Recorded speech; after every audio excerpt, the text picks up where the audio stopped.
Welcome back to another episode of Bromance. I'm Ryan, and your boy is back. Had a dodgeball trip last weekend, and then work was crazy this week, so I wasn't really able to record. But had a good episode today with Terrell. We talked Knicks, Pacers, and that's it. Hope you guys enjoy.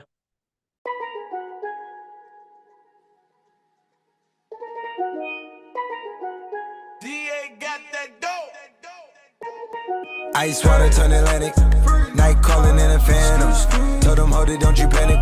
Welcome back to another episode of Bromance. I'm Ryan. Today, I got Terrell back with me. Terrell, how we doing, baby? What up? I'm happy to be back. Thanks for having me. How you feeling? I'm a little sluggish, a little tired.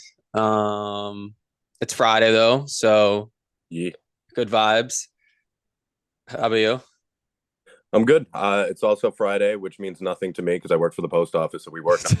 But I actually have this week off, so Friday, Saturday, Sunday, big chilling. I actually do have something to add. So this is going to be like a total dad move, and I know that you don't care about like lawn, but I do. Mhm.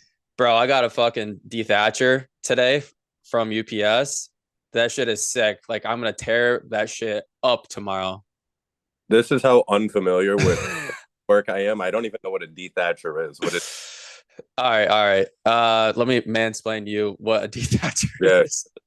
All right, so you cut your grass, right? Yep. You bag it, like the clippings are going to be in the bag. Sometimes it's not going to be in the bag; it's just going to be there, and then it turns into dead grass, and then it's just like slowly gets to like the bottom of your grass. A dethatcher pulls all that shit up, and then you bag it, so your grass will look like good as fuck. You'll get some like holes and aerate your lawn, so it'll turn green. And yeah, What is it? Do you push it? I'm trying to picture what it would even look like. So you're essentially mowing your lawn twice.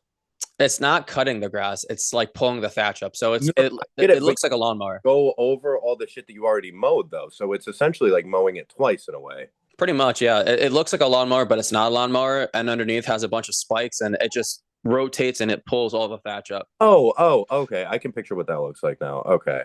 But yeah, it came in the mail today at like 5:30. Put it together before physical therapy, and I'm like, dude, I'm gonna go out there tomorrow.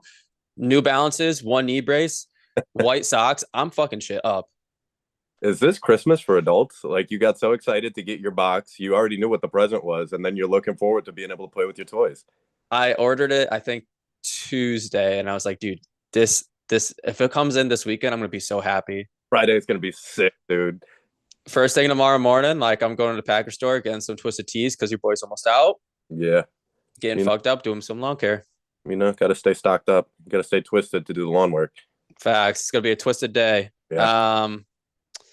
Man. All right. So let's get into it because I haven't potted in a while. I've had a lot of shit going on, but did you know that a certain Nick made history last night? What Nick made history? I did not know that. A bench player. Oh shit. What did they make? And I'll try to guess. All right. They have more points than Joel Embiid in the Eastern Conference Finals. A bench player. You know what? Let's say Mikal Bridges. Well, honestly, any player that scored yesterday is going to have more points than Joel Embiid, but it's Ariel Hockporty, the Knicks rookie, 2 points. Right. Bravo. First year, dude, 2 points. Joel Embiid, what, 12 years? Nothing? Yeah, man. Not a promising future. Mm-hmm. Who would you rather have long term? The numbers don't lie. Facts. So yeah, there was that. And I saw this morning, this shit is hilarious and it got me thinking, but let's talk about this first. A Knicks fan before game 5 went on Etsy and paid a witch on Etsy to cast a spell against the Pacers for good luck. This fan spent a total of $8.48. Okay, that's a good deal. I would do it. Yeah, no. If you need to spend $8.48 as your good luck charm for your team to make it to the finals, oh, that's a good investment. I was also thinking about this. How much would you spend? Well, you're a Lakers fan. How much would you spend on a championship for your team to win? You were guaranteed that your team was going to win it. It depends on how much money I have when you happen to ask me. Upwards of $250. Okay, we're in two totally different boats because the Knicks haven't won, I think, since like 1971. Uh-huh. Uh, I think I'd pay like 10 grand for the Knicks Oh to my dead God. ass, dead ass, Wow. dead ass. Like the Eagles, like they've had two in my lifetime. They've gone to Super Bowl three times in my life, maybe four, I think three. Yeah. And then I mean the Yankees haven't made it since 2009, but they won it. Uh, so I saw one. I mean, they've won like five in my lifetime. I was just a baby, but Yeah, it's pretty funny. I didn't think of how depraved you were until you brought it up, and that could, have something to do with the differences in price because 250 is kind of steep for me. But we just had won a championship, not even 5 years ago, so it's not, that unusual. And even this year, even though they didn't win the championship, you asked me who I thought was going to win the finals, and I was dead ass serious. Thought the Lakers were going to win. I thought they could. Um, but yeah, that was so funny when you're like, oh, the Lakers. I'm like, oh, sorry, because you're like offended. I asked, and we like had like an hour long episode too, and I asked you at the end. You're like, oh, the Lakers. Yeah, I was offended with the way that it's like it was so dismissive the way that you said it. You were like, yeah, so yeah, the Lakers are going to get bounced out of this round. Who do you have playing in the next round? I'm like, what? The Lakers are playing in every round on the West side. Well, was your boy wrong? No, he wasn't, but that's But yeah, no, I mean, dude, if the Knicks win the finals, which I don't think they will, but they have to win tomorrow and they have to win what Monday. I legit, if they win the finals, I think I would cry, and I've cried maybe three times in my adult life. But you know what? This would be a beautiful year for them to do it too, because it's just been such an odd year for basketball. And for them to even be in this position is a lot for the city of New York alone. So for them to exceed all the expectations that were already on their head anyway, and then to go and win against, one of the best on paper teams of all time would be pretty epic. For sure. And yeah, so Caden was born January 22nd. The Eagles won the Super Bowl 3 weeks later. Mm-hmm. The Knicks make it to the Eastern Conference Finals, and they haven't been this far. And I honestly don't even know the last time. I think like 99, maybe 2000. Mm-hmm. I told Hannah that if the Knicks win the finals, that I'm getting her pregnant again. Yeah, I was gonna say there's one common denominator with all these good things going for your team, Mm-hmm. and it all starts with the pregnancy belt, baby. Yep. And the Yankees have looking pretty good this year, too. And they made it to the World Series last year, Yeah. but this was a few months before he was born. But let's talk about game one. So, Knicks lose game one. That shit sucked. Yeah. They blow a 16, 17 point lead in the fourth quarter. That shit was so bad. I thought they had it in the bag. This was right after dodgeball, so it's like 10:30ish at night. I'm like, dude, I need a shower. I smell terrible. There's no way that they blow this. And I'm like getting ready to turn the TV off, and the Pacers keep on hitting threes. And I'm just like, all right, I'll stick around. Another three, another three, another three. And I'm like, dude, what the fuck is going on? Game goes into overtime. Knicks lose. Bro, I avoid the internet and TV for 24 hours. Completely avoid it. Yeah. And I don't blame you because, bro, it was just meme city, and rightfully so, because it was just a monumental collapse, a historic collapse. They had such a lead that I almost stopped watching the game because I'm like, what's the point? And I don't remember what the score was, but the Pacers had 91 points and there was 6 minutes left. And I was watching a little bit behind because, like you said, we had dodgeball, so I had it recorded. I was playing RuneScape and catching up. I was playing, and there were 6 minutes left. And I went online to check something, and I accidentally saw that they had tied the game at, I think, 125. And I was confused. I'm like, bro, is this a typo? Because there's no fucking way that they just put up like 34 points in half of one quarter. That's insane. But yeah, they went off. So I have the exact number for you. Not what the score was. Indiana comes back from 17 points down with just over 6 minutes left in the fourth quarter. Pacers scored 31 points on their final 13 possessions of regulation. Aaron Nesmith accounted for 20 of the 31, and he shot 6 of 6 from three-point range. Bro, he went full. We got to see a Tracy McGrady performance in. This motherfucker came down. He's gonna pull a three, and he's gonna make it, and he just did it time and time again. Dude, those shots were crazy. There was like three that he's like running downhill, catches the ball and like it's like Ray Allen shit where like there's no space. He's just literally chucking the ball at the rim, and I'm like, dude, he would literally be lucky to hit the rim. Like out of his hand, I'm like, oh, that's gonna hit the backboard, and he hit every single one. I'm like, what the fuck is going on? Yeah, each shot was like more of a crazy heat check than the one prior. Because the first two shots, it's like, okay, those were tough shots. But the three, it's like they were all highly contested. He's completely off balance. He's either fading forward or fading to his right, which is so fucking hard to do as a right handed shooter. And he did it every single time. It was making the shit look easy. It was super impressive.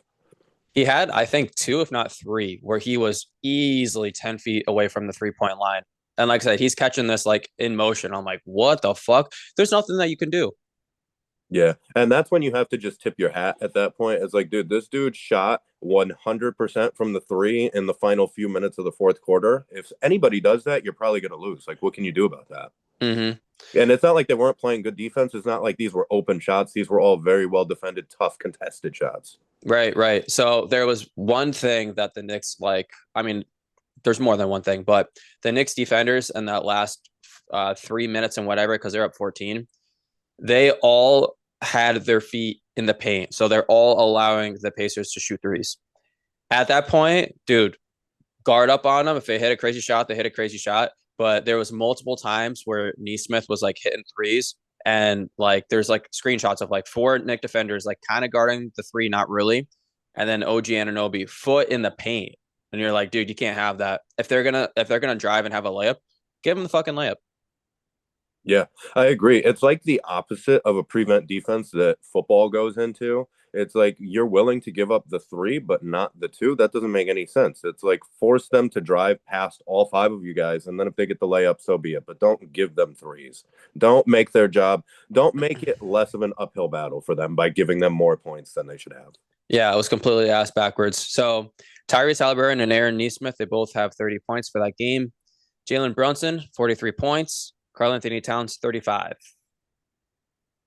They went off, but I get mad about this because we talked about this and you disagreed with me a little bit, but I blame a lot of that on fucking Brunson and some of it on Towns too, because even though they had all these points, they keep picking up stupid fouls, getting themselves into foul trouble, and then it compromises the entire way that the defense has to play because you can't play. And they're the two best Nick players. They're also the two worst defenders. So then you get the two worst defenders in foul trouble. It puts everybody in a real funny spot. Because it's like all four other Knicks that are on the court with them defending with them also know that this person has five fouls. They might play Matador defense. I'm going to have to help more. I know they're not going to be able to D up the way that they normally would. It just throws such a wrench into all of your defensive game plans because you can't defend with the intensity that you should be defending with in a playoff game. So Brunson had the five fouls, and the issue with Brunson is like, I'm an Knicks fan. Yes, he foul baits. He feels pressure. He feels contact. He kind of leans into it. It's not like there's no contact. Like I think that's where a lot of people have been overreacting. Same thing with SGA. Like if you watch the shit and you watch it back on the replay, if you watch it live, you're like, wow, dude, that guy's fucking foul baiting. No, he's not. He's getting the contact. He's selling the foul. Like, is he throwing up a crazy shot? Yeah, but he feels the contact. He throws up the shot. He's forcing the refs to make either a call like, hey, this is a foul or nothing. And you're just like, what was that shot? But Brunson didn't get the better of the calls game one. And then like what you mentioned with Cat for his entire career always has these stupid fucking fouls every game. Every game. Doesn't matter what team he's on. Doesn't matter if it's year one or year seven. Like he's been doing this his entire career.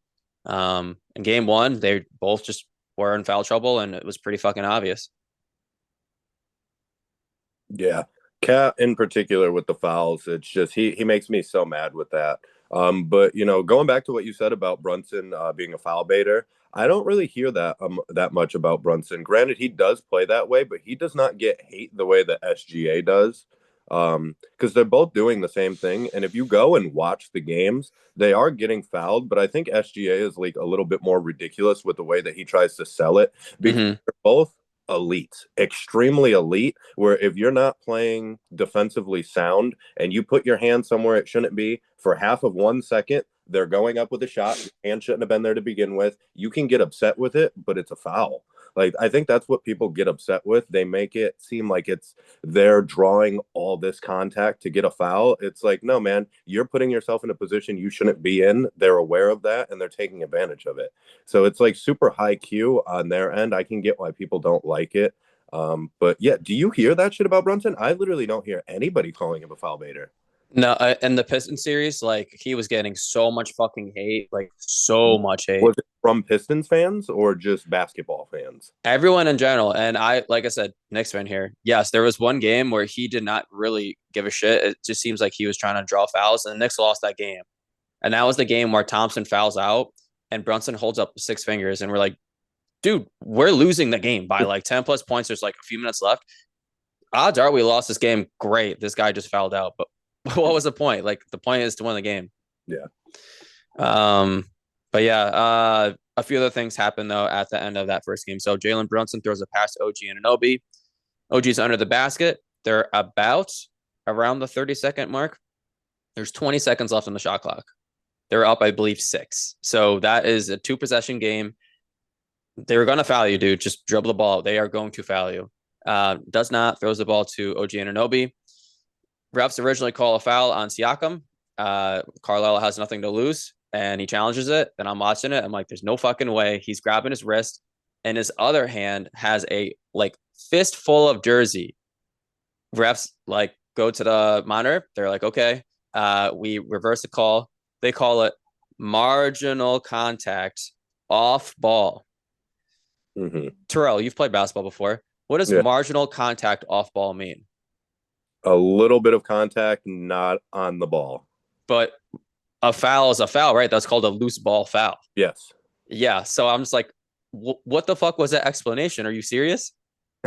and again, so he's going to the free throw line.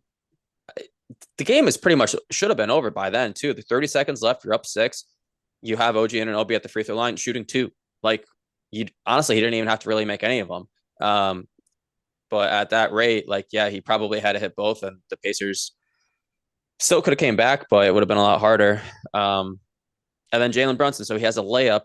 I believe this was in overtime. It might have been in the fourth quarter, though. Like I said, I did not rewatch that fucking game. There's no way. Ball goes up. Jalen Brunson lays the ball off of the backboard. Miles Turner slaps that shit. All the Knicks that were under the basket and everyone on the bench is pointing backboard, backboard, backboard, goaltend, goaltend. You watch it back on the replay, clear as fucking day. Clear as fucking day. Goaltend. Yeah. Nothing. So, yeah, the Knicks lose that game in overtime. They were up, I believe, 5 in overtime, and then they end up losing. Tough game. You and I talked about it after after the game, things like the next day. I'm like, hey, I feel pretty confident. Like, they blew a crazy lead. I don't think that they have anyone that could guard Towns. They have Neesmith that is just a pass on Brunson, but I'm like, I feel pretty confident that they're going to win the series now. Like, I originally said Pacers in 6, but I'm like, dude, I think the Knicks might win in 6 now. Yeah. Yeah, a lot changed in a short period of time because they just have it's hard, but Cat. I thought Miguel Bridges was going to be the X factor. I think it's Cat now. Oh, Especially seeing how I don't want to say easily, but single-handedly he can take over a game and impact it. We know he's not going to do shit on the defensive end, so let's just not even take that into consideration when we're talking about what he brings to the table because nobody's putting Cat out there for defense. But specifically when he's facing up to the basket, not when he's posting up. He does not have the success when he's posting up, but when he's facing up, he gives them such mismatch issues, especially against Turner, because he does not have the foot speed to be able to keep up with him, and that's how he was lighting them up in the fourth corner. He has so much success when he faces up against them, and obviously they know, the Pacers know that now since he lit them up that one time, so I'm curious to see what the adjustments are going to be, but if they can't find a way to stop him from doing what he wants when he faces up, they're going to have a tough time. And he's goofy when he goes to the basket because it looks like he gets fouled a lot of times, but a lot of times he's actually just straight up offensively fouling. Yeah, it's real 50-50, honestly. Yeah, and you could go either way, and you can't get upset either way. Yeah. nervous about him driving as much because you easily could call a lot of those fouls offensive, and it wouldn't even be a bad call. But yeah, that's going to be their new X factor, I believe, because he can light them up because they don't have an answer for him defensively. They have a lot of solo answers for solo problems. This is a team answer. So what's the team answer going to be? I don't know yet. All right, so I disagree with that statement, and here's why. The Pistons, Cat was very inconsistent. Like he had really good games, he had really bad games. The Celtics series, he had like one or two okay-ish games. He had a few good games. This series, he's looked amazing. The only issue is his defense. In my opinion, the two X factors is Mikal Bridges, if he can play like how he just played the last game on offense and defense, because he's been getting cooked on defense. He did a really good job holding Tyrese Halliburton. And my other X factor would be Mitchell Robinson, because the game that he started, he looked really fucking good. The second game he started, not as much. Mm-hmm. But Cat and Brunson, they are consistent. They actually made history last night. It was they were the first, no, they were the third pair, the third duo to score at least 20 points, I believe, in every single game of the Eastern Conference Finals. Oh damn! It was like Wilt Chamberlain, Elgin Baylor, I think Shaq and Kobe, or MJ and Pippen or something like that, and then it was Brunson and Cat. It's some pretty elite company. So they've been like killing it. So like in my opinion, I'm not worried about them at all. Yeah. I think the biggest overall, because I was listing off what I think my X factor for the Knicks would be. I think my biggest X factor for the entire series is Tyrese Halliburton. Because depending on what version of him shows up and how aggressive he's going to be, really depends on what type of Pacers team is going to show up. Because he was so passive that last game, and I feel like it kind of showed. Like I didn't have to watch the full game, but I saw from the little bit that I did see, this motherfucker was not shooting the ball. He was not pulling the trigger, and they were not offensively producing the way that they normally do. And their offense, it's the same with the Thunder and the Pacers. If you take Halliburton off the Pacers and you take SGA off the Thunder, their half court offense is not good. Their offense gets bailed out a lot by the fact that they have supreme shot creators, but they get all their points in transition and running. When you slow it down and you make them have to actually run a set and force themselves to get a basket, their offense is not great. So that's why I feel like Tyrese is really the biggest X factor in the entire series. Yeah, for sure. But let's talk about that a little bit later. So game two, I feel like every single game of the series, other than one, there's been a pacer that just fucking totally went off. So game two, it was Pascal Siakam, 39 points. Knicks shore up their defense. They only allow 114 points after allowing 138 from game one. I don't have too many notes on this game, but Brunson had a chance to tie the game at the very end with a three, and he got a little bit of shit online for taking a quick three, because I think there was like 8 seconds left, and he kind of just threw a shot up. It wasn't the best shot, it wasn't the worst shot, but it was pretty obvious that the Pacers were going to foul him, put him to the free throw line, so he can only shoot two shots. But yeah, that's all I have about that. I don't know if you have anything on game two. No, yeah, I saw that he was catching shit online. I have no problem with that. You let your best player get a shot. You're not always going to get a good shot off. And also, there's at the very last second, people don't realize when there's 5 seconds left and you get the ball, I know you're going to shoot it and you have such limited time. So that changes the way I play defense. I'm going to press right up on you. So it's so hard to even get a shot off. So the fact that they got the ball to their best shot creator and he got a shot off, I'm not mad at it. And also, he shot early. I'm never mad at anybody shooting early. My biggest pet peeve is when people shoot it too late. If you're going to get the last shot and you shoot it with 1 second left, if you miss, you don't give yourself an opportunity for any counterplay. You just lose. You win or lose on that shot. I don't like that. So I'm not mad at that. Yeah, I believe there's like 8 seconds left. And again, like it's Jalen fucking Brunson. Like that's your captain. If he shoots it or Cat shoots it, doesn't matter if you think it's a good shot or a bad shot. Like I'm okay with that.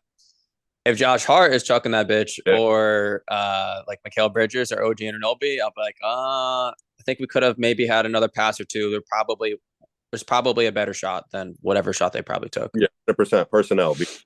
There's 12 people on the team. There's only one person on the team I want taking that shot in that situation, and it's the clutch player of the year.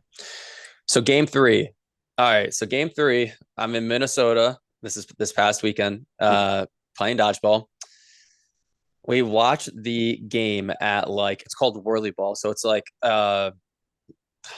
it's pretty much like I guess like a sliders, but they have it's Whirly Ball is like go-kart. They have like a crossing attached to it. They have like Okay. it's like a game. It's pretty sick, but they have like a sick setup, right? Okay. So we go there after the tournament and it's in our hotel. So I'm like, yo, are you guys gonna have the game on later? And they're like, yeah. I'm like, all right. Eat there, go upstairs, shower, come back down, invite some friends over. So we watch game 3 at the bar. There is a Pacers fan. We're in Minnesota. There's a Pacers fan at the bar. He's wearing a Detroit Red Wings hat. And I don't know what his jersey. I don't think it was a Pacers jersey, but I think he was wearing a jersey if I remember correctly. This man kept on saying Tyree Halliburton, Tyree Halliburton. And I'm like, bro, it's Tyrese Halliburton, number one. Number two, every time like Nemhard or like Benedict Mathurin would touch the ball and score, he'd be like, yeah, let's go Tyree Halliburton. He thought there was 3 Tyree Halliburtons on the court. That's the typical Pacers fan right there. Oh, and like I wasn't really like really being a dick, but he was being a huge dick. Like the whole time he's clapping, he's like fucking pumped. Knicks are down 20. Like I'm just like in my feels. Like I'm in the WhatsApp group message. I'm like, guys, I'm down bad right now. I'm about to go nonverbal. I'm feeling like super emo. Like I'm down bad, dude. And they come back and they win, and like I turn to go like clap or I'm not like right next to him, but I'm close enough. So I'm clapping. I look over. He's fucking gone. Oh, He's gone. So again, this is attached to the hotel. So we go to leave. We walk through the hotel. I see him and his girl. His girl definitely did not want to be there, by the way. yeah. I see them at the hotel, like the lobby. It looked like they were checking out. So I'm walking past them and I didn't say anything, but I'm just like this. You know, that's revenge is a dish best served cold because I would have had a lot of shit to say, but you know, sometimes it's better not to say anything. Let this L speak. I don't really talk shit at all just because like you don't really know I guess the type of person that the other person is. Some people could take it really well, some people won't. I've also been heckled plenty of times, so I understand. But that guy definitely fucking deserved it. He was a total douchebag. Yeah, that's even more of a reason for you to talk shit to him. He deserved it. But you know me, I'm not confrontational, so I just Yeah, yeah.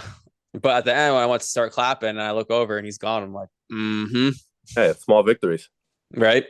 Yeah. Okay. So let's talk about game 3 now. So game 3, Knicks changed their lineup. They have Mitchell Robinson starting and they have Josh Hart coming off the bench. Even though Josh Hart comes off the bench, he plays more minutes than 3 of the starters. Yeah, which is insane logic. This is like, dude, this is honestly like a Tom Thibodeau thing where I'm gonna assume he's a coach next year. But if he wants to like really fuck with people, and everyone's like, "Yo, he doesn't play his bench. He doesn't play his bench." Just one game, he should be like, "All right, we're starting DeLon Wright, Landry Shamet, Ariel Hockporty, Precious Achua, and Tyler Kolek." So he's starting all of his bench, and then like a minute into the game, like the first like dead ball, he puts all of his bench but his actual starters in the game. So it could be like, yo, what are you talking about? I don't play my bench. Like I literally played 10 guys. Dude, he should. When people like him, do you think that he knows the reputation that he has? 1,000%. Yes. 1,000%. So then he should do some shit like that, especially with the internet and memes being such a thing now. It's like people do things for the lulz. He should do that for the lulz, dude. He would make a lot of fans and he would make a lot of players hate him less than they do. Yeah, that's such a troll move. That's something that like I would do, but I don't know if like an NBA coach would ever do that. Yeah, you know, why not? So yeah, Thibodeau, he has, Josh Hart coming off the bench. He also opens up his rotation. So no more Cameron Payne. Payne looked terrible in the Celtics series. He played terrible in this series. He looked good in the Detroit series, but he's played terrible since. Yeah. He plays Landry Shamet and DeLon Wright, and they look really fucking good. They're only playing 10, 15 minutes, but they look really fucking good. And those 10 to 15 minutes are so fucking valuable, especially in the playoffs, especially with as deep as they're running now, and especially with the way that he wants to play. You need subs, bro. Like, there's been one thing that's been glaringly obvious to me as the playoffs have gone on, and it's depth is king. You need you need more than a strong starting five to be able to get you to where you're trying to go. It doesn't matter how good your starting five is. If you don't have any replacements, you guys are going to get gassed and you're going to lose eventually. So even if they were coming in and not giving quality minutes, that I feel like is already a big dub for the Knicks that they're even doing that in the first place. But they have been coming in, playing quality minutes, playing their role, and buying in. They're playing good defense, and that's the kind of what we need from you to be out there on the floor for the Knicks. Yeah, no, they've looked really good. They're playing hard on defense. If you're not getting an opportunity to play in the game and you finally get that chance, like you're giving it your fucking all. Um, and yeah, they're not like forcing up shots like Payne. They're playing amazing defense. And then if you're like the opposing coach, you're like Thibodeau's never gonna play like his bench players, and then he plays them, and then you're like, well, I don't really know how to like counteract that because he never does his shit, and then they play really good. Um, and yeah, I mean, there was a stat going on for this game. So Thibodeau played 15 different lineups on the court. Seven of them he has never played in the entire season. Seven. Game three. Seven. That is funny. You know what? Like, because we talked about this too. I do respect it though, especially for somebody like him who is like well known for not being willing to try anything new. He's like, hey, fuck you guys. I'm not going to try anything new. I'll try out seven new things in the middle of our playoff run. And granted, some of them work, some of them don't. But going back to what you said before, about getting an opportunity to play, that's where you have to make your bread and butter is on the defensive end. You're not going to not get to come in the game ever. And then you come in and you think you're going to be scoring. That's insane. And that's what Cameron Payne was out there. He's not out there for defense. If you're going to be out there, you have to score. And he just was not scoring. So it's kind of pointless for you to be out there. But these other two, they're not out there to score. If they do score, that's a bonus, but that's not what you're out there for. Shamet's kind of a sharpshooter. He's had some games this year where he's had 20 points off the bench. Pretty sure he had a game where he had 30, which is kind of crazy towards the end of the year. But yeah, as a Knicks fan, and I feel like someone who really understands basketball, Knicks are down 0-2. Thibodeau finally goes to this lineup change. I don't see that as good coaching. I see that as desperation. I see that as in like, hey, we lost. Hear me out. You lose Okay. both. You lose both games at home. There was already rumors of you getting fired if you didn't beat Detroit. There was rumors again that you were going to get fired if you didn't beat the Celtics.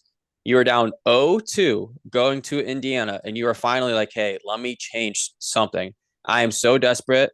Our starters, their starters, like plus minus, they are fucking terrible, dude. They are terrible. They're like minus 20 every game. Mm-hmm. Let me switch something up and see if it works. And it worked. Yeah. So then my pushback to that would be, would you rather him not make any changes at all? No, I think he should have done this a long time ago. And that's been my point this entire time. Like, this is episode, I believe, 31 of Bromance. Go back to like episode 10, if anyone cares this much. I've been preaching this for 20 fucking episodes since literally February. Like, please, please, please try the double big lineup. Like, you're going to have to play this in the playoffs. Never would do it. He was playing Shamit. Never played DeLon Wright. Dude, you traded Jericho Sims for DeLon Wright straight up. That was it. Jericho Sims actually played meaningful minutes against the Pacers in round one. DeLon Wright played maybe 2 games in regular season. He's played, I think, a total of 3 games now. It was two, the last two in the Pacers series, and then one in the Celtics series. Yeah. What was the point of trading for him? Yeah. No, I agree it's dumb. But what I do disagree with what you're saying is I feel like you're equating being in desperation mode with like being a bad thing.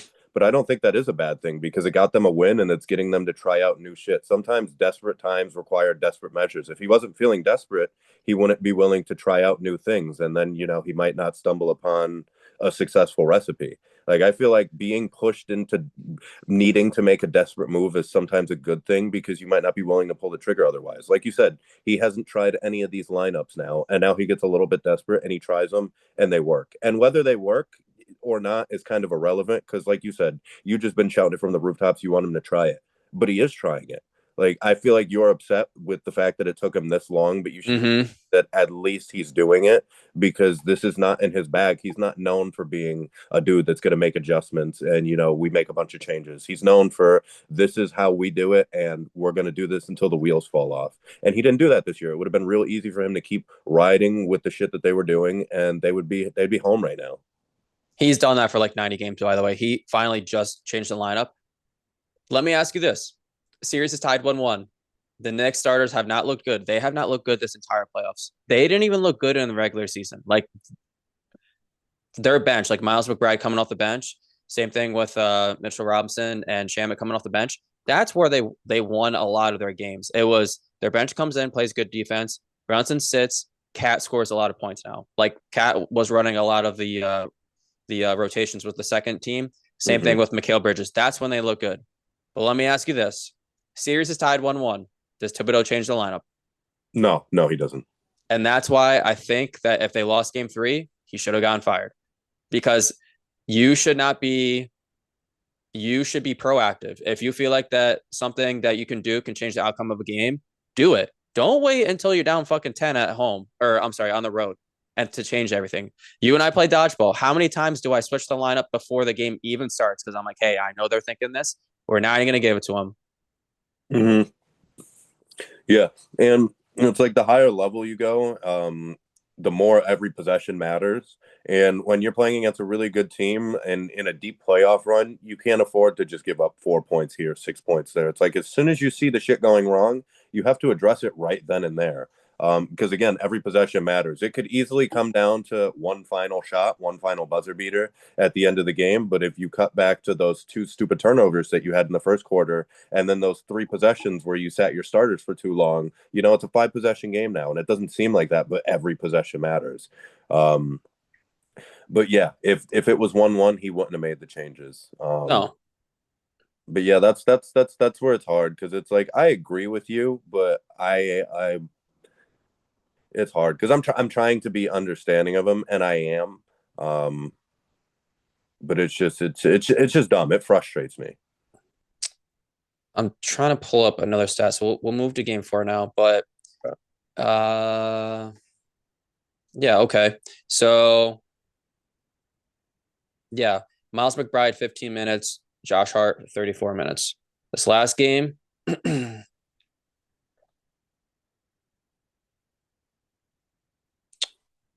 no, the second to last game.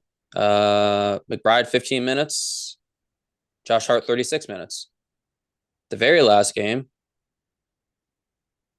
Josh Hart played really good this last game, by the way. So this doesn't really matter, but I'm just trying to prove a point here. Miles McBride, 18 minutes. Josh Hart, 34 minutes. We talked about this beforehand, so you already know the answer. Miles McBride is leading the Knicks in plus minus for the entire playoffs for the whole fucking team. And he's playing 15 minutes a game. That's crazy. Yeah, and it's crazy because I don't know how much coaches look at stats and numbers and take those into consideration, but that's a pretty like alarming statistic where you look at something like that and you're like, okay, we should probably try to implement this a little more. This motherfucker's a plus whatever he is when he's out there. Okay, maybe we should try giving him 5 more minutes a game and let's see if that plus stays at the same level. Let's see if it drastically drops when we give him more minutes, but let's at least explore that option. And the second highest plus minus player on the Knicks this playoffs, Mitchell Robinson. So when the Knicks come back against the Celtics, those 2 games, right? Brunson and Cat are off the floor because they're like, yo, they're not scoring the ball. They're not defending at all. We can't get any stops. They call them the nickel package. Let's put them in. Like, we're going to play defense. We're going to see what happens. They come back and win. Same thing against the Pacers. Josh Hart comes off the bench now. Mitchell Robinson is starting the game. What that causes is offensive rebounds. What do offensive rebounds cause? Second chance shots, which are going to be high. Honestly, they're going to be high efficiency shots because they're most likely going to be at the rim. What does that stop? Fast breaks. What do the Pacers want to do? Push the ball. Yeah. Yeah, they all go hand in hand with each other. And it's interesting when you look at it like that because it's all just one big puzzle. It's extremely frustrating as a Knicks fan who's been watching this all season long. And there's 82 games regular season. I bet you I've watched probably 80 of them. Not start to finish, not the West Coast games, but I guarantee you I've probably watched 80 of them. And I've watched every single playoff game from start to finish. Go back. I watch the pre games. I watch the post games. I'll go back and watch the fucking games. And I'm just like, dude, this is crazy. I'm not a coach. I don't know more than NBA coaches. I'm not saying that. All I'm saying is it's very fucking obvious that something has to change. I'm not saying what has to change, but something has to change. And he finally did it game 3. And it showed. They won. One of my real hot takes is that professional coaches literally have no idea what the fuck they're doing. Because it's like I feel like they try so hard to overcoach and come up with these genius ideas that they end up overlooking the most simplest of shit. And then you get situations like this where you and I are not professional coaches. We don't know anything about playing on the professional level, but we've already come up with a fucking better idea than he has, and he gets paid the big bucks to come up with these ideas. Like sometimes it is as simple as it sounds. And I feel like this is one of those situations. It's not that hard to try plugging and playing something different. You know what it is, honestly? Huh. They're too stubborn. They're like, this is our system. This is what has been working. This is why I've been coaching the NBA for a long time. We're going to run with what I want to run with. I'm only going to change it when I'm desperate. And when you're down 0-2 in the Eastern Conference Finals going on the road, you turn desperate. And that's when you make the change. Yeah. I mean, it makes sense because it's like you think about coaches, it's like it's the same way with players. It's like if you start coaching, it's like, well, I want to coach at the highest level. I want to coach at the NBA. So it's like you work your way up, and then it's like you get there and it's like, okay, well, obviously I didn't get here by fluke. Like I know what I'm doing somewhat. And then, you're getting paid all this money. You have people that look up to you, respect you, call you, ask you for advice. So it's like it's got to stroke your ego a little bit. So I feel like that just doubles down on all the stubbornness that they have because that's 100% what it is. It's like, why else would you be closed minded to obvious facts that don't support what you're saying? It's just stubbornness and ego. And we'll stick with the coach thing for a little bit longer. The Knicks have been god awful for a long time. When they hired Jeff Hornacek, like way back in the day, like I think it was like 2014, I think Thibodeau just got fired from the Bulls. And I was like, please hire Tibbs. Like, he's a good coach. Like, he's not his ceiling. I feel like he has a high floor, low ceiling. But that's better than what the Knicks have had for a very long time. So when they finally hired him in 2020, I was, or yeah, 2020, I was so fucking happy. And he brought the Knicks into, being relevant again. They've made the playoffs, I think, every year but one since he's been the head coach. I think he's like third all time in like Nick wins or something like that already. Oh, wow. So don't get me wrong. Like he's a good coach. And I think he will be the coach going forward, at least for next season. After that, I don't know. But it is extremely frustrating where you're just like, dude, please just make the adjustments. Yeah. And especially as a fan, because it's like, hey, man, we all want the same thing. I just want to see our team do well. And I see one thing that will immediately make an impact. And you're obviously not seeing it because you're not doing it. Please do it. There's no way you don't have assistant coaches in your ear telling you this shit. There's no way that you're not seeing this thing that everybody else is seeing. There's been one thing that he's been doing pretty consistently in the playoffs, and I actually really respect this because I feel like a lot of coaches would not do this. Huh. When the Knicks are coming back and Brunson's on the bench, Thibodeau really doesn't put him in until he feels like he absolutely has to. Where he's like, all right, we got it within 5. Okay, timeout, Brunson, you're back in the game. Where I feel like a lot of coaches, if they get a 20-point lead down to like 10, they're like, all right, come back in, dude, and then the lead goes from 10 to like 15 again because there's no defense. So I actually really respect him for doing that. Yeah. And it's not even necessarily defensive because a lot of times when Brunson or Cat is on the bench, it's for defense. So it's like when they get left on the bench when they want to get brought back in, it's probably for defense. But I think it's smart just to keep the good thing going. You guys have good chemistry going on right now. You guys have hot hands. Just keep it going. There's no reason to call a timeout, kill the momentum that you have, bring in another player that's going to fuck up the chemistry that you guys clearly have that's working right now. Because that is one thing that he does that I like a lot too, that more coaches don't do. It's like they're so like eager to just jump at the bit to be like, okay, oh shit, we're in striking distance. Let's get our best player back in there now. And it's like you doing that is exactly why your best player is not even going to have a chance to make a play in the first place. Right. Right. All right. So game 4, Tyrese Halliburton comes out, looks like Magic fucking Johnson. 32 points, 15 assists, 12 rebounds. Siakam also scores 30 points. Benedict Mathurin, who has looked really good this series, by the way, 20 points off the bench. Knicks get cooked. Yeah. Yeah, that was a bad one. I recorded that game, and then I don't remember when they started getting fucking lit up. I don't remember if it was by halftime or if I checked the score the morning of, but they got beat so bad I didn't even watch the game. I'm like, what is there that could be learned from this? It was pretty obvious, like watching a game. And I said this beforehand, and I'll stick to my word. Whoever won that game, I thought would win the series, and I still think that. Yeah, Unless the Knicks win on, today's Friday. So if the Knicks win tomorrow, I think the Knicks win the series. But I said after this game or before the game, whoever wins this game wins the series. that's crazy. If you think if they win tomorrow, they're gonna win the series? The Knicks, Yeah. you're not going to MSG and beating the Knicks. I'm sorry. At Okay. home, have you seen those fucking fans, dude? I respect it. Okay. Yeah. No, they definitely have a strong home court advantage. They are so ready to root for literally anything. Brunson could hit a fucking layup and they're gonna go insane. Yeah. Um, and I think the Pacers still have a lot of young players. You've lost what 3 or 4 games, and now you're going on the road. Like I wouldn't say the Knicks wouldn't have anything to lose if they were to force a game 7 at home, but the Pacers would be like, "Fuck, are we gonna lose? 4 out of the 5 games and not make the finals now? We're up 3-1. What the fuck happened?" Yeah, they would be in just real. They wouldn't even be playing to win. They would just be playing to not choke at that point, which is what would ultimately, I feel like, make them choke. Because I feel the same way. I just want to see what you thought about it because I think they're also going to win if they win tomorrow.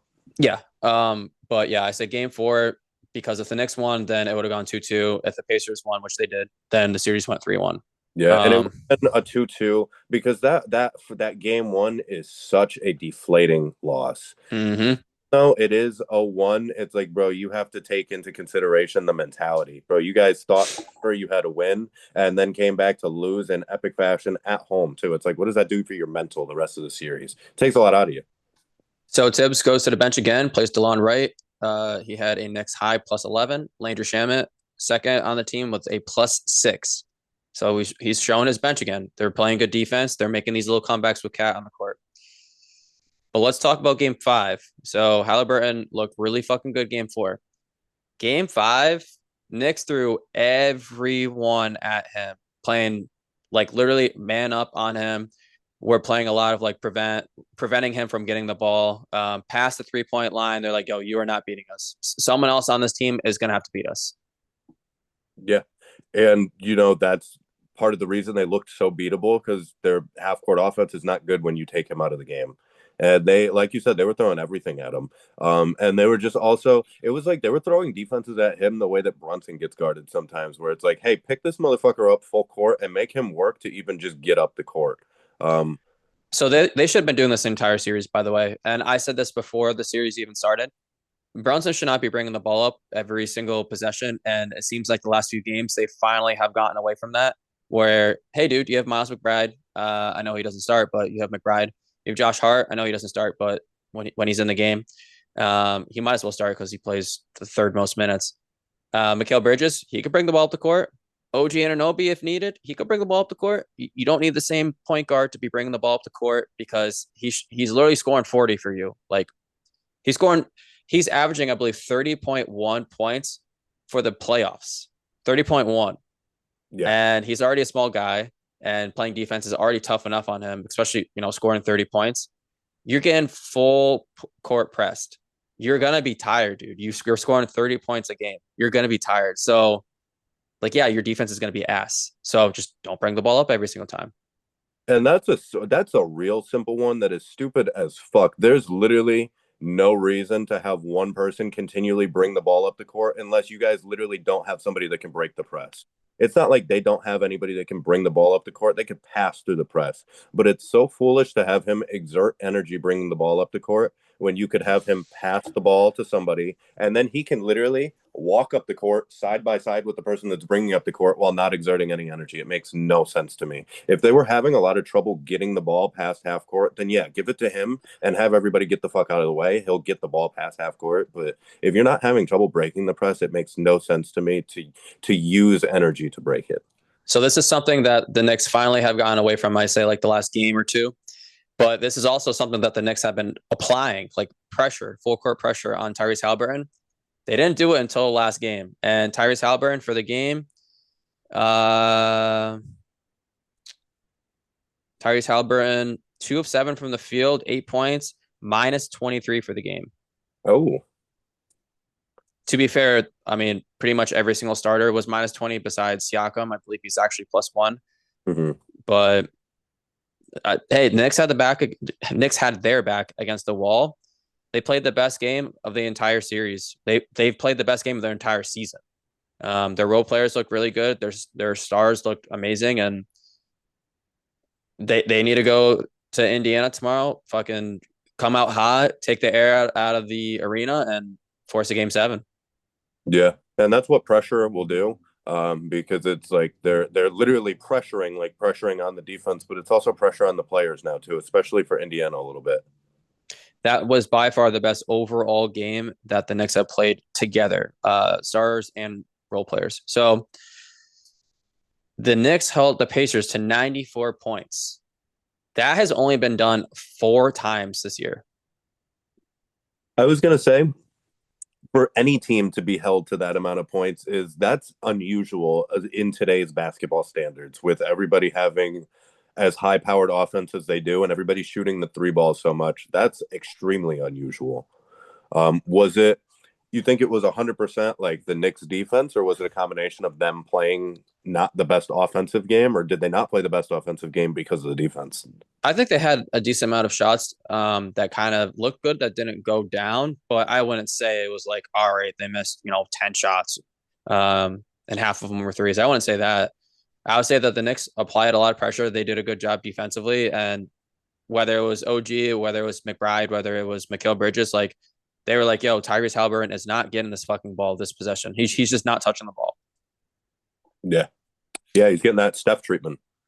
There was also a stat yesterday. I don't remember the exact stat off the top of my head, but I believe it was Tyrese Halliburton has scored or assisted on 40 points per game in the series. And game 5 was 8 points. And then I think it was 13 points that he assisted on, something like that. Yeah. It was 21 points total. Yeah. Yeah. I mean, that's the keys right there, because look at how those went. And also, obviously, playing at home. So Brunson, first quarter, scored the first 14 out of 25 points for the Knicks, 5 of 7 from the field. Damn, he had 14 in the first quarter. 14 of the first 25. He was like, yo, like backs against the wall, give me the fucking ball. And he was shooting threes that he normally just would not pull up and take. Mm-hmm. But he was initiating them, and they were just all falling. You're like, wow, he's on one. Yeah, and the MSG's got to be eating that shit up. Yeah. So Aaron Nesmith, he only played 16 minutes of this game. He had that ankle injury. I think it was game 4, where he left and came back and played. So Nesmith didn't play a lot. Rick Carlisle kind of pulled his starters, which shocked me. But he pulled his starters with I think a minute 20 left. They're down, I think, 12, which is crazy to say that I'm even mentioning this, but they came back from down 14 with 3 minutes. So you never know. Yeah. So it really seems like that he's like, hey, we're moving on. We're going to win game 6 at home. Yeah, that is a crazy move just because of the run that their team in particular has had. It's like the reason they're at where they're at right now is because they've had, I think, 3 or 4 crazy playoff comebacks. So the fact that he was just willing to call it is kind of showing you how much they're willing to just put all the chips in on, hey, we need to win this game. Mm-hmm. Yeah, for sure. And even though they're up in the series, I think it is a must-win game. 1,000%. 1,000%. And the TNT crew was saying that afterwards. It was like Kenny, Shaq, and Chuck. They're like, they better win game 6, because if not, you are not winning here. And they were saying that on the MSG court after the game. Yeah. Yeah, which is crazy, but it's not like that. It's a crazy, audacious thing to say, but it's not that crazy, because I don't think it is at all. You're not going to MSG. You're not going in there after losing 2 to 3 straight in the way that you did and just going to come in there and squeak one out. I don't see it happening. Yeah, I don't think that's a crazy thing to say at all. But yeah, so the Knicks defense has progressively gotten better every single game. I know there was like one game where they scored a little bit more than the previous, but their defense overall has looked way better as the series goes along. There used to be a lot of not switching, but trying to like run through the picks, run through the screens. They're switching now, and they did this against the Celtics in that series. The difference between the first few games and the last few games is when they were switching, there was no communication. So like one guy would switch, the other guy would like follow, and then it just leads to a wide open shot. Yeah. There definitely has been a lot of miscommunication the last few games. I would say with Josh Hart in particular, like a lot of easy backdoor cuts, easy ass layup. And you're like, Josh Hart, this is the third time it's happened this game. Can we please stop switching? Like just follow your guy, dude. Yeah. But those have been twos, not threes. But yeah, better communication. And one thing that I was thinking about today too, this Knicks team that we saw game 5, it reminds me a lot of the Knicks from last year, where there's loose balls on the ground, they're diving for it. Every single play, there's effort, no matter what. They are valuing every single possession. They're crashing the glass. They're trying everything. And I feel like the Knicks team this year is more talented than it was last year. But I feel like that there has been way less effort as a team collectively. Yeah, and it's hard because I feel like the more talent you have, the less gritty you feel like you need to be. Because I feel like a lot of those teams get off on that shit. Even the Pacers, it's like, bro, we don't really have like a superstar team. It's like if you look at our team on paper, we're much less than these other teams, but we make up for it in hustle and in effort. Um, so yeah, that makes sense that it's like you upgrade in talent, and it's like, bro, I don't have to try as hard as these motherfuckers. They only have to try hard because they're not as good as we are. We don't have that thing that we have to worry about. So that makes sense. Yeah, I mean the Knicks have what came back from down 20 twice on the road in the Yeah, Boston series, and then in Indiana down 20. A scrappy team, they might be able to pull it off, but a talented team, that has Brunson and Cat, and they're just fucking chucking threes, and they have really good defenders. Like, yeah, they can do that, yeah, but they were consistently showing effort. They want to be down 20, and that's the whole point. yeah. Yeah, and that's the hard thing. And then plus, once you start getting in situations like that, it's like, bro, I'm not. Why am I going to try on defense and we're just going to get fucking cooked anyway? And then I play perfect defense for 23 seconds, and then they make a ridiculous shot, and then I come down here, I don't even touch the ball on offense 4 possessions in a row, and then I have the assignment of guarding their best player. Yeah. So Tyrese Halliburton, I feel like is probably going to have a pretty good game 6. I know the thing with him is he's crazy talented. I don't like him. Think he's annoying as fuck. I think he has a very punchable face. I know that Wally Zerback is the one that kind of started this beef like a year ago, so I understand why he acts the way he acts. Uh-huh. I'm not saying it's not warranted. It definitely is. He is too inconsistent. You cannot be having a triple double. By the way, with no turnovers. Insane. No turnovers. Insane. He literally played a perfect game. Yeah. I don't understand how you go from playing a perfect game like that, 30 plus points in the playoffs in the Eastern Conference Finals against a good team, to then scoring 8 points on 2 of 7 shots and being minus 20. That makes no sense. It does, because it's just a lack of IQ. It's like if you understand the game and the value that you're bringing to the table, there would never be a game where you only have 7 shot attempts. I don't give a fuck what type of defense they're playing on you. There's no way you can only get 7 shots up in 4 quarters of playing basketball.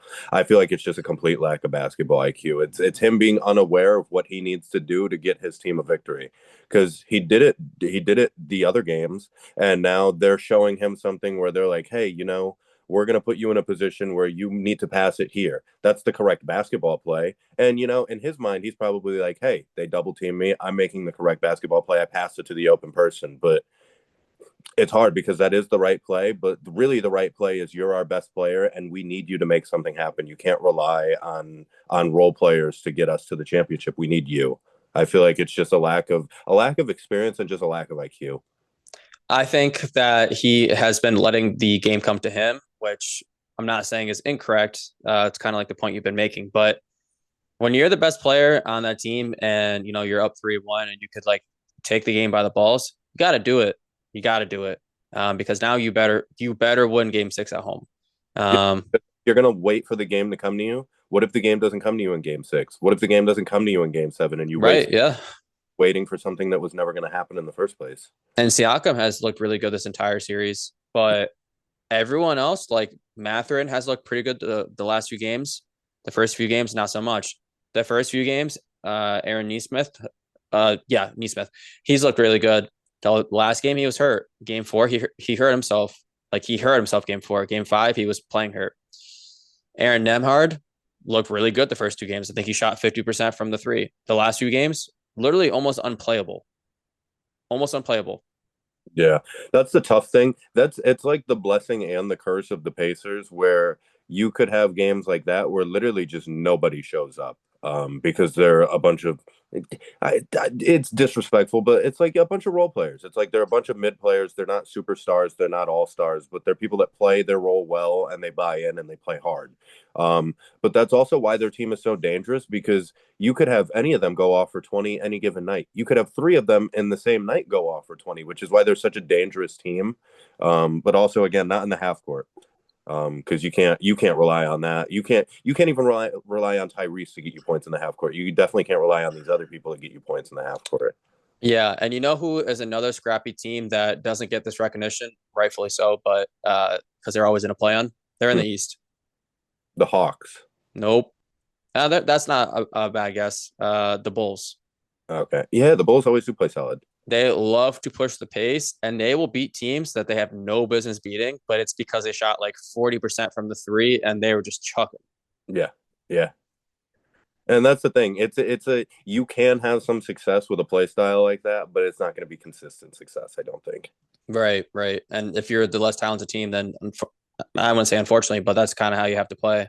Yeah, yeah, and you just got to hope at that point because good defense will only get you so far. But if they're making their shots, fuck your defense. It doesn't matter how good of defense you're playing.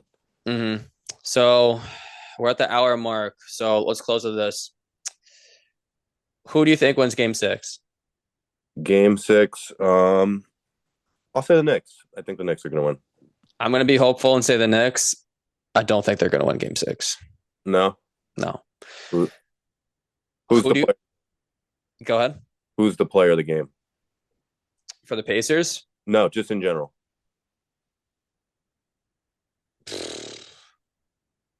I think it's probably Halliburton or Neesmith. I just think they're going to have a crazy game. Mhm. Siakam scored 40. Like he's shown that he's can do it. Um, if the Knicks win this game, it's because Cat and Brunson, who have been playing well all series long, continue to play well, and OG Anunoby and Bridges stepped up, both of them, and not only on the offensive end because OG Anunoby has had a few games where he's looked a little iffy. He's had games that he's looked really fucking good on offense. They both stepped up on defense, not offense, defense. Yeah, it's tough because we've seen like so many punches and counter punches now that we're this deep into the series that I could really see it going either way because both teams have some game that they can run. But if everybody shows up in a way that they could show up, I think the Knicks will win. They're the more talented team. I would say that they do have more to lose just because of all the rumors that they've had this season, especially in the playoffs. They don't really have a future, man. Like their assets, like they traded 5 first-round picks. What you have on the Knicks is probably where you're going to have next season. Yeah. You might be able to develop some players like Kolek and like Pacome Dadier and Ariel Hukporti. Maybe they get some minutes next year. Maybe you make a very small trade, but what you have is what you have. The only other thing that you could change is the coach. Yeah. So I will say that Pacers win Game 6 because I said Pacers in 6, so I'll stick by it. But obviously, I am hopeful. And then who between the Pacers and Thunder? Who do you have? How many? Oh, it's an ass whooping. Oh, really? I was talking to one of my boys at work, and he is a huge Ant fan, huge Timberwolves fan, and he's like, "Yo, Anthony Edwards is him. He's gonna be like the next face of the league. They're going to the finals." And I told him, "Bro, you are dead wrong. There's so many players on the Thunder that they can just throw at Anthony Edwards, and he is going to have trouble even getting the ball." And I'm like, I said I could see the Thunder sweeping, but I said Thunder in 5. Yeah.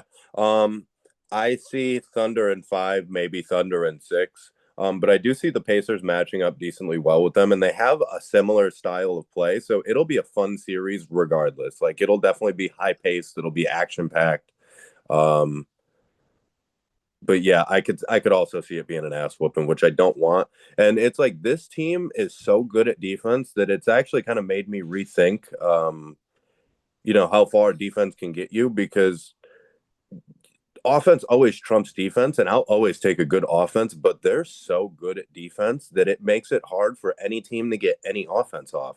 Like they just neutralize your best threat, and then they neutralize everything else as well. Like they'll take Mm-hmm. the best player completely out of the game. I've never seen anybody do that to Jokic before. They're shitting on teams. Nobody shuts down Jokic. Nobody shuts him down. They completely shut him down. Uh, So they have a really good coach, number one. Number two, they have Chet and they have iHeart down low, just like causing fucking havoc and clogging up the paint. And they're like, hey, shoot the ball. But guess what? There's going to be 3 really good guards around the 3-point line, and Lou Dort and SGA, who's not the best defender, but he's good enough, and J Dub. And they are also going to cause havoc. So you're going to probably chuck up a 3. You probably have less than a 40% chance of making it, and you're not getting that rebound. You're just not. Yeah, no, it's not happening. And then they could be off to the races depending on how you get that rebound. And then the thing that's so difficult with them is the age of basketball that we live in right now is like so much of it revolves around just hunting mismatches, and trying to just do pick and roll switches until you get a mismatch that you want and then just attacking. There's no weak links. Who the fuck you Mm-hmm. who do you attack? It's like you switch and then you're actually switching on. You have a better defender on you now than you had before. So it's like you really got to pick your poison. You can't really target or pick on any one defender, which is usually what one team has. Even if they have a good defense, there's always one weak link that you want to attack. Who's their weak link? And then they have Deal. two mobile bigs, which is such a game changer.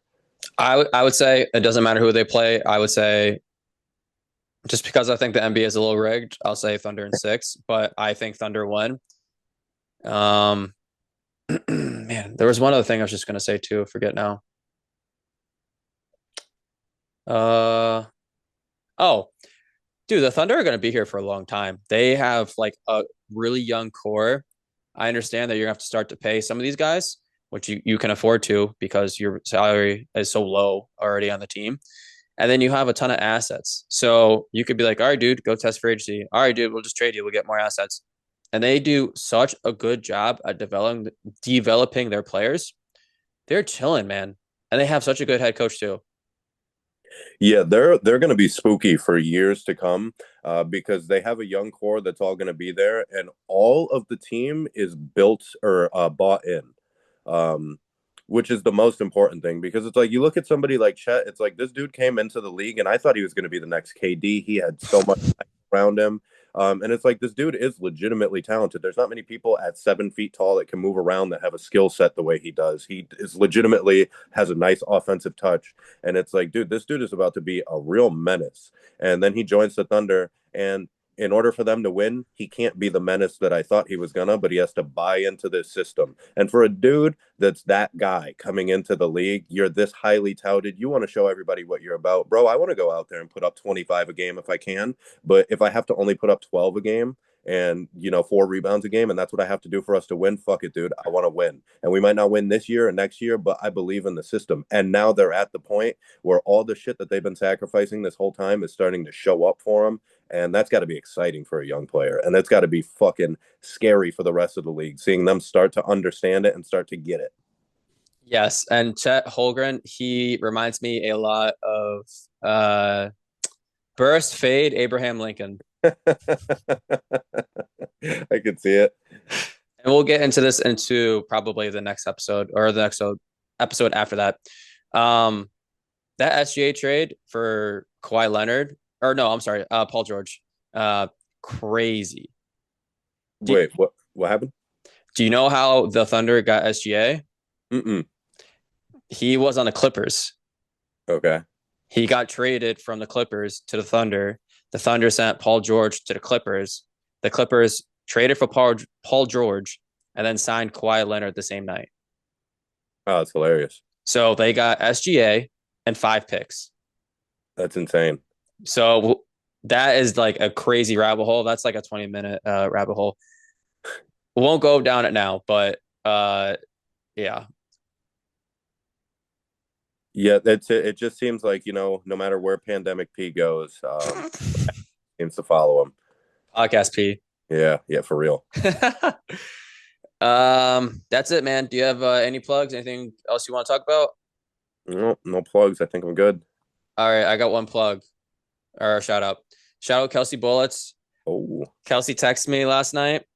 I don't want to misquote her, so I'm gonna pull this up real quick. It was very funny because I had a feeling I knew who she was talking about. She says, "OMG, did you see the royal couple with 5 exclamation points?" I said, "Timmy C." She says, "Yes," and Kylie is there. I sent this to Kelsey at 8:56. Do the Knicks win because of this? She said, "For sure," 3 exclamation points. there you go. It's been written in stone. She knew it. So we need a prediction from her, honestly. You want me to go grab her? Yeah, actually, go grab her. All right, Kelsey, we're closing the show, but I need your prediction. Who wins tomorrow night? Who's the Knicks or the Raptors? Or the Pacers? The Knicks, duh, because I'm sure Kylie and Timothy will be there. They're going to go to Indiana? Probably. Okay, so you're saying Knicks win game 6 on the road. Yes, I agree. And then if they're there game 7, then they're going to win too? Yeah. All right, heard it here first, bromance. Today is Friday. Knicks win the series. Knicks are going to win. Knicks are going to win. Royal couple. Yes.